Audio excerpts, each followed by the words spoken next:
ሰማዩ ጥርት ብሏል። የጥቁር ባህር ሞገዶችም እንደ ልማዳቸው ከወዲያ ወዲህ ይንሳፈፋሉ። ድንገት ግን የምድርን ጉልበት የተሸከመ የእሳትን ቁጣ ያዘለ አንድ ግዙፍ አካል ከቱርክ ምድር ተነስቶ ከሰማዩን ደረስ ሰንጥቆ ወደ ላይ ተኮሰም። ይህ ነገር ተራ ሚሳኤል አልነበረም። የቱርክ የዘመናዊ ቴክኖሎጂ ልፋት፣ የምህንድስና ጥበብና የፖለቲካ ዓለም የወለደው ታይፉን የተሰኘ ባለስቲክ ሚሳኤል ነበር። ታይፉን ስሙ እንደሚያመለክተው የአውሎ ነፋስን ያህል ጉልበት ያለው የቱርክ ትልቁና ረጅሙ ርቀት ተወንጫፊ ሚሳኤል ነው። ወዲህ ደግሞ ሩሲያ በዩክሬን ኦዴሳ ወደብ ላይ የነበረች የቱርክ መርከብን በሚሳኤል አደባይታለች። ውድ የኦርቢት ሚዲያ ተከታታዮች እንደምን አላችሁ? በዛሬው ዝግጅታችን የቱርክን ታይፉን ሚሳኤል መጎንጨፍና በጥቁር ባህር ላይ የፈጠረውን ከባድ ማዕበል እንዳስሳለን። አብራችሁን ቆዩ። ቻናላችንን ሰብስክራይብ በማድረግ ቤተሰብ ይሁኑ።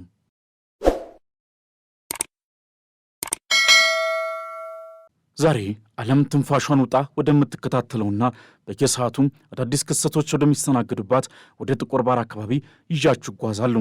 ይህ ባህር ስሙ ጥቁር ይሁን እንጂ በውስጡ የያዛቸው የፖለቲካ የኢኮኖሚና የወታደራዊ ምስጢሮች ከቀለሙም በላይ የጠቆሩ ናቸው። ሰሞኑን እንግዲህ በዚህ አካባቢ የተከሰተ አንድ ክስተት የምስራቅና ምዕራብን የኃይል አስተላለፍ የሚንድ የጦርነትን ገጽታ የሚቀይርና የዓለምን ፖለቲካ በአዲስ መነጽር እንድንመለከት የሚያስገድደን ሆኗል።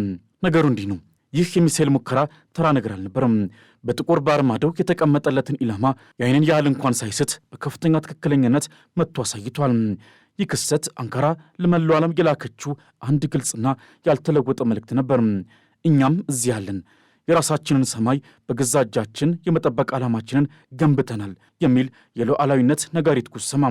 የቱርክ መከላከያ ኢንዱስትሪ ፕሬዚዳንት የሆኑት ሃሎክ ኮርጉን የዚህን ሙከራ ስኬት ተከትለው በደስታና በኩራት ተሞልተው የተናገሩት ንግግር የሚሳኤሉን ኃያልነት ብቻ ሳይሆን ከጀርባው ያለውን ብሔራዊ ስሜትም ጭምር የሚያሳይ ነበር። ሰማዩ በድጋሚ የሀገራችንን የጸና ፍላጎት አስተናግዷል። የታይፉን ሚሳኤላችን በዚህ ስኬታማ ሙከራ የደህንነታችንን አድማስ የሚያሰፋና የማንቂያ ደወላችንን የሚያጠናክር አዲስ ምዕራፍ ከፍቷል ነበር ያሉት። ንግግራቸውን ሲያብራሩ ይህ ስኬት አንድ ሚሳኤል ኢላማውን መታ ማለት ብቻ አይደለም፣ ነገር ግን በምህንድስናችን ድካም፣ በወጣቶቻችን ብሩህ አእምሮና በሀገራችን በማይናወጽ ቁርጠኝነት የተሸመነ የረጅም ጉዞ ኩሩ ምስክር ነው በማለት የሀገራቸውን የቴክኖሎጂ ነጻነት አብስረዋል። እያንዳንዱ ወደ ሰማይ የሚወነጭፍ ሚሳኤል በዚች ምድር ሰማይ ላይ የተሰመረ የመተማመን መስመር ነው።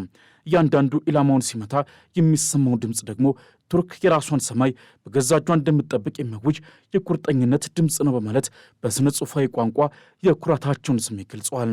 የሚሳኤሉ አምራች የሆነው የሮኬትሳን ኩባንያ ዋና ሥራ አስኪያጅ ሙራት ኢኪንቺ በበኩላቸው ታይፉን ለግዳይ ዝግጁ ነው፣ የምርትና የስርጭት ሂደቱን በፍጥነት እያስኬር ነው ያለው ይህ ሚሳኤልና የጦር ስርዓቱ በመጨረሻው ሙከራ ኢላማውን ሙሉ ትክክለኛነት መጥቷል በማለት የሚሳኤሉን የውጊያ ዝግጁነት አረጋግጠዋል። ይህ እንግዲህ ቱርክ ከዚህ በኋላ በወታደራዊ አቅሟ ከምዕራቢያንም ሆነ ከምስራቃውያን ጥገኝነት ነፃ መሆን እንደምትፈልግ የራሷን እምብርት በራሷ መቁረጥ እንደጀመረች የሚያሳይ ትልቅ ምልክት ነው። ነገር ግን ሳንቲም ሁለት ገጽታ እንዳለው ሁሉ ጊዜ ታይፉን ሙከራ ታሪክም ሁለት ገጽታ አለው። አንደኛው የቱርክ የኩራትና ግድል ዜና ሲሆን፣ ሌላኛው ገጽታው ግን በጥቁር ባህር ላይ ጋንዣበብ ያለውን የጦርነት ስጋትና ስውር የፖለቲካ ሽኩቻ የሚያሳይ ነው። ታይፉን ወደ ሰማይ በተኮሰበት ቅጽበት በዩክሬን ኦዴሳ ወደብ ላይ ቆማ የነበረችና በቱርክ ኩባንያ ስር የሚተዳደር ሴንክቲ የተሰኘች ግዙፍ የንግድና የመንገደኞች መርከብ በሚሳኤል ተመታለች። አስቡት፣ በአንድ በኩል ቱርክ የሚሳኤል አቅሟን እያሳየች ነው፣ በሌላ በኩል ደግሞ የገዛ መርከቧ በሚሳኤል ተመታለች። ይህ ክስተት የጥቁር ባህር የጸጥታ ሁኔታ ምን ያህል መሬት ላይ እንደተቀመጠ እንቁላል ስስና አደገኛ እንደሆነ የሚያሳይ ነው። መርከቧ የተመታችው ደግሞ በሩሲያ ኢስካንደር ሚሳኤል እንደሆነ ሲነገር ይህ ክስተት አንካራን እጅግ አስቆጥቷል። የጥቁር ባህር ጉዳይ ከሩሲያ ዩክሬን ጦርነት ጋር እጅና ጓንት ሆኖ የተያዘ ነው። ቱርክ በሞንትሮስ ስምምነት መሰረት የቦስፎረስን የባህር በር የምትቆጣጠር ብቸኛ ሀገር እንደመሆኗ በጥቁር ባህር ላይ የሚካሄድ ማንኛውም እንቅስቃሴ በቀጥታ ይነካታል። ይህ ባህር ለዩክሬን የእህል ምርትና ለሩሲያ የነዳጅ ንግድ ብቸኛ መተንፈሻ በመሆኑ ሁለቱም ወገኖች ባህሩን ለመቆጣጠር ከፍተኛ ፊልም ያደርጋሉ። የቱርክ መርከብ መመታትም የዚህ ፊልም አካል ነው። የቱርክ የውጭ ጉዳይ ሚኒስትር ሀካን ፊዳን በቱርክ የኢኮኖሚ ክልል ውስጥ የሚጓዙ መርከቦች ላይ የሚሰነዘረው ጥቃት የጥቁር ባህርን የንግድና የሰዎች እንቅስቃሴ ዝግ ወደሆነ ቀጠና እየቀየረ ነው ሲሉ ስጋታቸውን ከመግለጽ አልፈው ይህ ጦርነት ከዩክሬን ምድር አልፎ ወደ ባህሩ መስፋፋቱን የሚያሳይ ነው ሲሉ አስጠንቀዋል። ይህንን ስጋት ተከትሎም ቱርክ ከጎረቤቶቿ ቡልጋሪያና ሮማንያ ጋር በመሆን የጥቁር ባህርን ደህንነት በጋራ ለመጠበቅ የሚያስችል አዲስ የሶስትዮሽ የጸጥታ ግብረ ኃይል አቋቁሟል። ይህ ግብረ ኃይልም የንግድ መርከቦችን ከጥቃት መከላከል፣ የኃይል ማስተላለፊያ ቧንቧዎችን መጠበቅ እንዲሁም ከጦርነቱ ቀጠና እየተንሳፈፉ የሚመጡ የባህር ፈንጂዎችን የማጥራት ስራ ይሰራል። ይህ እርምጃ ቱርክ በክልሉ ያላትን የፖለቲካ ክብደትና መሪነት ለማሳየት የምታደርገው ጥረት አካል ነው። በአንድ በኩል የኔቶ አባል ሆና ከምዕራቢያን ጋር ብትቆምም በሌላ በኩል ደግሞ ከሩሲያ ጋር ያላትን ጥብቅ ግንኙነት ላለማበላሸት የምታደርገው ጥንቃቄ የተሞላበት አካሄድ የኤርዶጋንን ዲፕሎማሲ ብስለት የሚያሳይ ነው። በሌላ በኩል ደግሞ የሩሲያው ፕሬዝዳንት ቭላዲሚር ፑቲን እንደተለመደው እሳት የላሰ አንደበታቸውን ከፍተው በሩሲያ የነዳጅ መርከቦች ላይ የሚሰነዘረው ጥቃት ከቀጠለ ሞስኮ በዩክሬን ወደቦች ላይ የምታደርሰውን ጥቃት እንደምታጠናክርና ዩክሬን እንደሚደግፉ ሀገራት መርከቦችንም ኢላማ ልታደርግ እንደምትችል በጽኑ አስጠንቅቀዋል። የዩክሬን ጦር እየፈጸመ ያለው የወንበዴነት ተግባር ነረት ፑቲን ሩሲያ አስፈላጊ ከሆነ ዩክሬንን ከባህር ሙሉ በሙሉ ታስወጣት ትችላለች ሲሉ ዝተዋል። ይህ የፑቲን ማስፈራሪያ በቀጥታም ሆነ በተዘዋዋሪ ለቱርክ የተላከ መልእክት ነው። ምክንያቱም የጥቁር ባህር የንግድ እንቅስቃሴ ዋነኛ ተዋናይና ተጠቃሚ ቱርክ ናት። ፕሬዚዳንት ረሲፕ ጣይብ ኤርዶዋንም እነዚህ ጥቃቶች አሳሳቢ ናቸው ካሉ በኋላ አንካራ በምንም አይነት ሁኔታ እነዚህን ጥቃቶች እንደማትቀበልና ለሁሉም አካላት ማስጠንቀቂያ የሰጠች መሆኑን ተናግረዋል። የዚህን ውጥረት ስርና መሰረት ከጥቁር ባህር ማዕበል በታች የተደበቀውን የሀያላን የጥቅም ሽኩቻና የፖለቲካ ቁማር መጋረጃ ገልጠን ስናይ በጥቁር ባህር ላይ በታሪክም በወግም የተሳሰሩትን አንዳንዴ ወዳጅ አንዳንዴ ደግሞ ባላንጣ የሚሆኑትን ሩሲያና ቱርክን እንዲሁም የጦርነቱን እምብርት የሆነችውን በዩክሬን ላይ ያጠነጥናል። የጥቁር ባህርን ውጥረት ለመረዳት የሩሲያንና የቱርክን ግንኙነት መመርመር ግድ ይላል። እነዚህ ሁለት ሀገራት ለዘመናት የዘለቀ እጅና ጓንት ሲሆኑ አንዳንዴም እንደ ድመትና አይጥ የሚሆኑበት ውስብስብ ግንኙነት አላቸው። ታሪክን መለስ ብለን ስንመለከት ሁለቱም ኤምፓየሮች በጥቁር ባህር የበላይነት ለማግኘት ማፋሳሽ ጦርነቶችን አድርገዋል። ዛሬ ላይ ያለው ሁኔታ የዚያ ታሪካዊ ፍጭት ዘመናዊ ገጽታ ነው ብንል ማጋነን አይሆንም። ቱርክ የኔቶ አባል እንደመሆኗ የምዕራቢያን ወዳጅ ናት። በሌላ በኩል ደግሞ ከሩሲያ ጋር ያላት የኢኮኖሚና የኤነርጂ ጥገኝነት እንዲሁም በሶሪያና በሌሎች የክልል ጉዳዮች ላይ ያላት ትብብር በቀላሉ የምትገነጥሉ አይደለም።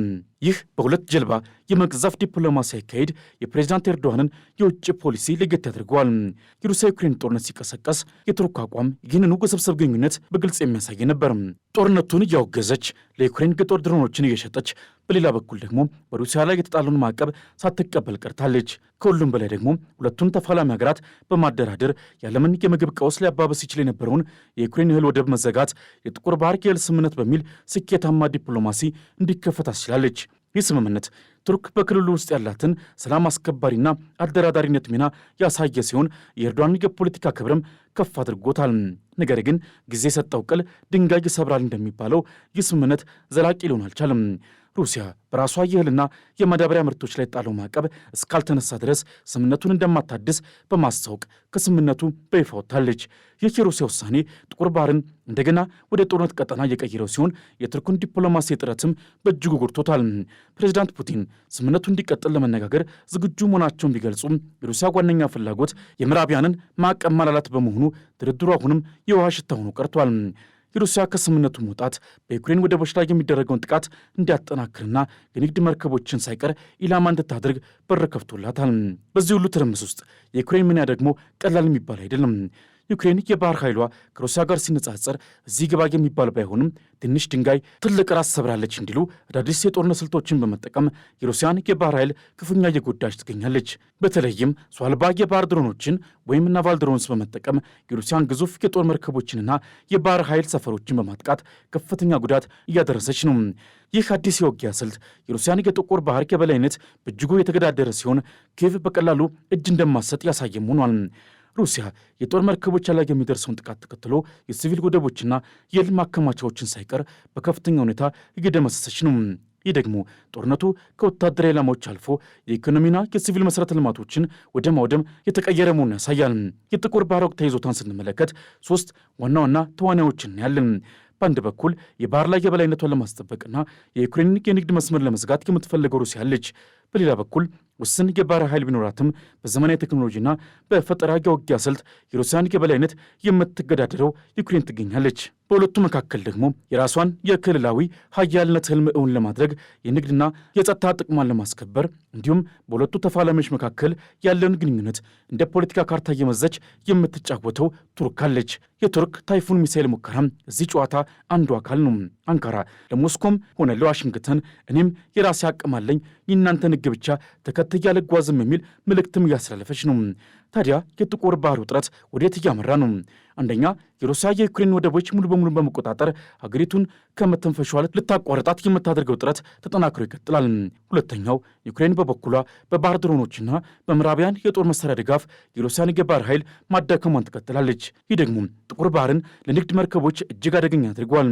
ሶስተኛው ደግሞ ቱርክ የንግድ መስመሮቿ እንዳይዘጉና የጸጥታ ስጋት እንዳይደቀንባት ከጎረቤቶቿ ጋር በመሆን የመሰረተችውን የጸጥታ ግብረ ኃይል በማጠናከር የራሷን ሚና ከፍ ለማድረግ ትሞክራለች። የኤርዶዋን መንግስት የእርቅ ስምምነቱን እንደገና ለማስጀመር ዲፕሎማሲያዊ ጥረቱን ቢቀጥልም የሩሲያና የምዕራቡ ዓለም ፍላጎት እስካልተስማማ ድረስ የዚህ ጥረት በድንጋይ ላይ ውሃ ማፍሰስ ሊሆን ይችላል።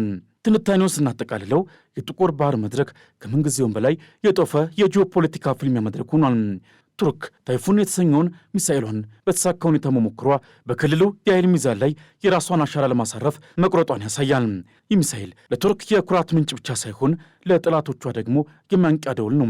የጥቁር ባህር ውጥረት የሩሲያና ዩክሬን ጦርነት አንድ አካል ብቻ ሳይሆን አዲስ የዓለም የኃይል አስተላለፍ እየተቀረጸበት ያለ ወሳኝ መድረክ ሆኗል። ቱርክ በአዲሱ ታይፉን ሚሳኤሏ የክልሉን ወታደራዊ ሚዛን ለመቀየር እየሞከረች ባለችበት፣ ሩሲያ የድሮ የበላይነቷን ለማስጠበቅ ስትጥር፣ ዩክሬን ደግሞ በህልውና ትግሏ ውስጥ አዳዲስ የጦርነት ስልቶችን ለዓለም እያሳየች ነው። ይህ ሁሉ ሽኩቻ የጥቁር ባህርን ስም ከቀለሙም በላይ እንዲጠቁር አድርጎታል። የዚህ ውጥረት መጨረሻው ምን እንደሚሆን ለመተንበይ አስቸጋሪ ቢሆንም አንድ ነገር ግን ግልጽ ነው። በጥቁር ባህር ማዕበል ስር ያለው እሳት በቀላሉ የሚጠፋ አይመስልም። በጥቁር ባህር ማዕበል ስር ያለው እሳት በቀላሉ የሚጠፋ አይመስልም። በአንድ ድንጋይ ሁለት ወፍ እንደመግደል ቱርክ በአንድ በኩል ወታደራዊ አቅሟን እያሳየች፣ በሌላ በኩል ደግሞ ከጎረቤቶቿ ጋር በመሆን የክልሉን ጸጥታ ለማስጠበቅ ዲፕሎማሲ ጡንቻዎቿን እያፈረጠመች ነው። የንግድ መርከቧ መመታት ግን የዚህ ጉዞ ምን ያህል እሾህ የበዛበት እንደሆነ ማሳያ ነው። ጥቁር ባህር በአንድ በኩል የቱርክን የኃያልነት ህልም፣ በሌላ በኩል ደግሞ የሩሲያን የበላይነት የማስጠበቅ ፍላጎት የሚያጋጭ መድረክ ሆኗል። የዚህ ሁሉ ፍልሚያ መጨረሻ ምን ይሆን? ቱርክ በአዲስ ወታደራዊና ዲፕሎማሲያዊ አካሄዷ የክልሉ የኃይል ሚዛን በአዲስ መልክ ጽፈው ይሆን? ወይስ የፑቲን ቁጣና የጦርነቱ መስፋፋት የጥቁር ባህርን ወደ እውነተኛ የጦር አውድማ ይቀይረዋል? እነዚህንና ሌሎች ጥያቄዎችን ጊዜ የሚመልሳቸው ይሆናል። ለዛሬ ያዘጋጀንላችሁ ሰፊ ትንታኔ ይህን ይመስል ነበር። በቀጣይ በሌላ ትንታኔ እስከምንገናኝ ድረስ ቻናላችንን ሰብስክራይብ በማድረግ ቤተሰብ ይሁኑ። ሰናይ ጊዜ